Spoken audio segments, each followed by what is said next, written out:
Hello, this is Adv R, and in this video we are going to compare the new KTM 390 2025 Adventure R and the Kove 450 Rally. The 450 Rally has got a wheelbase of 1490, which is 1 centimeter longer than the KTM, which has a wheelbase 1481. If you are new to this channel, there's a ruler down here. I'll zoom in so you can see. And that's how I find the wheelbase. So they both are using the wheelbase trick where the center of the wheel is further front from the fork. We can see that straight away.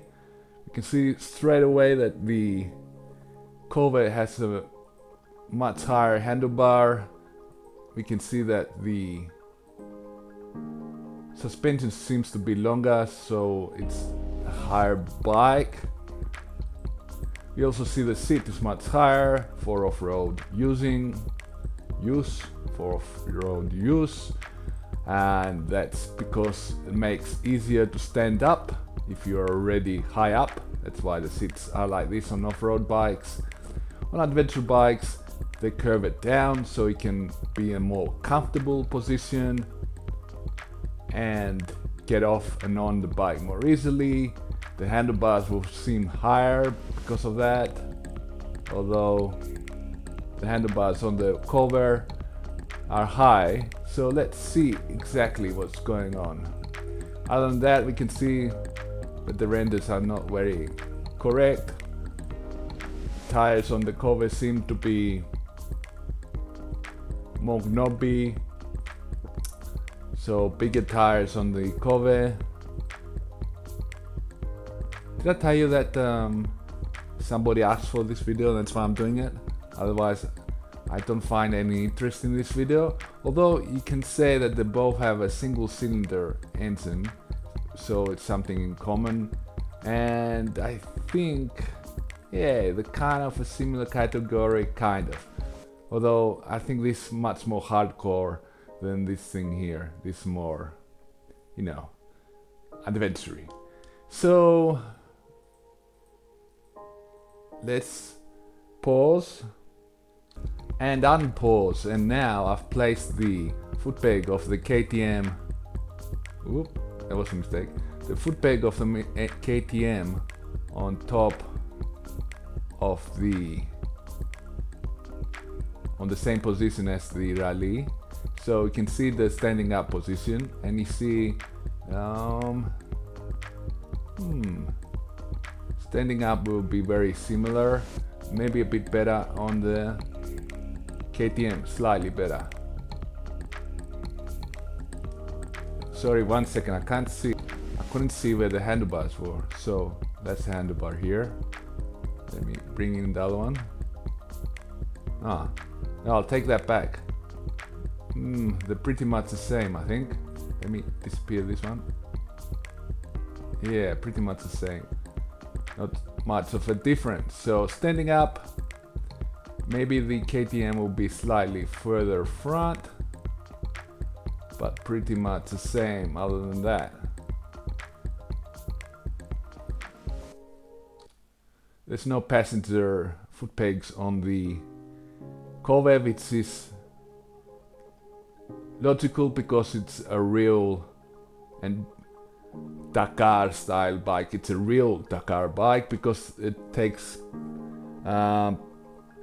it competes in the Dakar race, so it's a really sports bike. This is more for civilians. Okay. Next, what we're going to compare is the seat height, how bent your legs will be, and although the Kove has a straight seat, we can see that your legs will be slightly more bent than the Kove and the KTM. So KTM slightly more comfortable, the legs won't be as bent. That's what I'm trying to say here, which is weird. So if you had a straight seat on this, you'll be better on the KTM. I think it's because of the, look at the position of the foot peg, it's lower, and on the Kove it's higher up. I don't know why they've done it like that. Maybe because it's got the protection here, I don't know, but this distance is smaller than the one of the KTM. So that's a point for the KTM.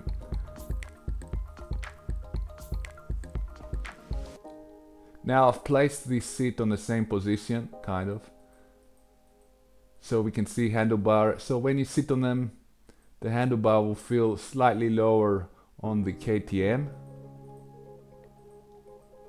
I wouldn't say forward, more back, because it can really slide a lot front and back on the Kove because of its seat. Wind protection, although it is straight, it will be much more different. Here we see better protection from the KTM, although in reality it depends on the shape of the windshield here. So, but if they were the same shape, you would think that the KTM would be better as it is higher. The Kove is a more off-road oriented bike. The price today, 4th day of February, is 7,500. It's the cheapest, and there's others that go around 8,000. So I guess 8,000 is the typical price. You can find them, and that's the same price as the KTM. As I said, this is a real Dakar bike, although I think the one they bring in Greece is the lowered version, lower suspension. You can go to the site and check out the specs. 1 second, I'll do it for you. So the KTM's got suspension travel of 23 centimeters or 230 millimeters. This one has, go here, I guess around 26 it will be. So it's where is it? Well, you can see other specs here while I'm looking. So it's 240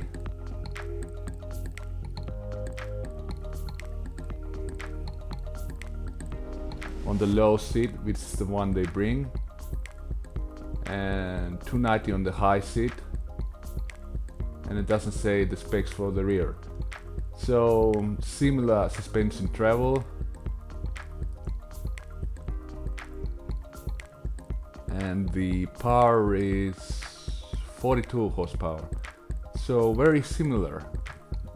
The more I'm doing this video, the more similar these two bikes look. It's very easy to remove the plastics from the plastic covers on this bike. I don't know how easy it is on the KTM, and also the KTM, it's not available yet. Maybe it is. Let me check. No, it's not available, or I can't find it. So the price is estimated around 8,000 euros, very similar to the Kove. This is the X version, 20 centimeters of suspension travel, non-adjustable in the front, and 6,200 euros. This is more of a bike that'll go against what will this go? Maverick, Kove Maverick, the other model of Kove, which is this one. Similar suspension travel, similar wheel size, very similar bikes, much heavier though, and a twin cylinder engine, unlike the single cylinder here. So decide for yourselves what you want to get. Anyway, that's enough of this video. And before, if you like the video, you liked it, bye.